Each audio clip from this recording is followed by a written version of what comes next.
ನೋಡಿ ಸರ್, ಈ ರಸ್ತೆಗೆ ಬಂದಿರುವಂಥ ಜಾಗ 4 ಎಕರೆ. ಟೌನಿಂದ 4 ಕಿಲೋಮೀಟ್ರ್ ಆಗುತ್ತಾ.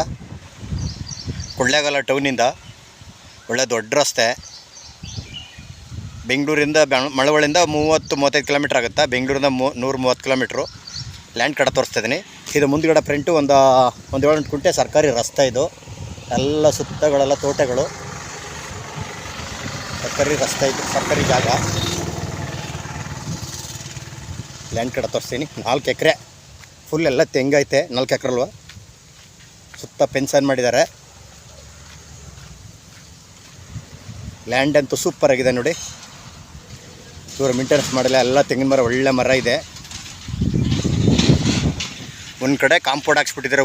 ಊರೊತ್ತಿಗೆ ಒಂದು ಕಡೆ ಕಾಂಪೌಂಡ್ ಹಾಕ್ಸ್ಬಿಟ್ಟಿದ್ದಾರೆ.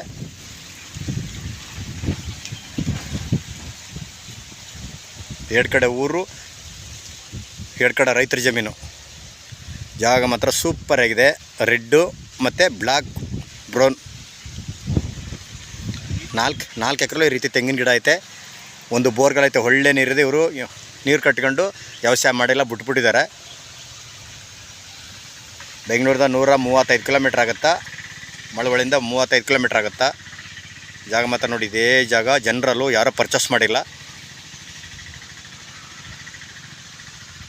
ಜಾಗ ಮಾತ್ರ ಸೂಪರ್ ಆಗಿದೆ ನೋಡಿ. ಸುತ್ತ ಒಳ್ಳೆ ಈವಿದೆ. ಸುತ್ತ ಎಲ್ಲ ತೋಟಗಳೇ. ಬರೀ ತೆಂಗಿನ ಮರ ಮೇಂಟೆನೆನ್ಸ್ ಮಾಡ್ಕೊಂಡ್ರೆ ಸಾಕು ನೋಡಿ. ಒಳ್ಳೆ ಇವಿ ಹಂಗಿದೆ ಸುತ್ತ. ಒಳ್ಳೆ ಲೊಕೇಶನ್ನು, ಬ್ಯೂಟಿಫುಲ್ ಲೊಕೇಶನ್ನು.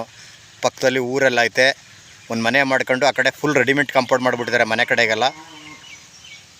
ಇನ್ನು 3 ಕಡೆ ಪೆನ್ಷನ್ ಕಲ್ಲು ಮಾಡಿದ್ದಾರೆ, ಪೆನ್ಷನ್ ಮಾಡಿದ್ದಾರೆ. ಇವರು ಎಕರೆ 83 ಲಕ್ಷ ಹೇಳ್ತಾರೆ. ಕೂತ್ಕೊಂಡ್ರೆ ಹೆಚ್ಚು ಕಮ್ಮಿ ನೆಗೋಷಿಯಬಲ್ ಆಗುತ್ತಾ. ಡೈರೆಕ್ಟ್ ಆ ಪಾರ್ಟಿ ಕುಂಡಿಸ್ತೀವಿ, ಸಿಟ್ಟಿಂಗ್ ಕೊಡಿಸ್ತೀವಿ. ಡೈರೆಕ್ಟ್ ರಿಜಿಸ್ಟ್ರೇಷನ್ಗೆ ಐತೆ. ಅದು ಬಸ್ತಲ್ಲಿ ಆಗೈತೆ. ಸುತ್ತ ಪೆನ್ಷನ್ನು, ಒಂದು ಕಡೆ ಮಾತ್ರ ರೆಡಿಮೇಡ್ ಕಾಂಪೌಂಡು. ಜಾಗ ನೋಡಿ ಯಾವ ರೀತಿ ಇದೆ. ಸೂಪರಾಗಿದೆ ಜಾಗ ಅಂತೂ.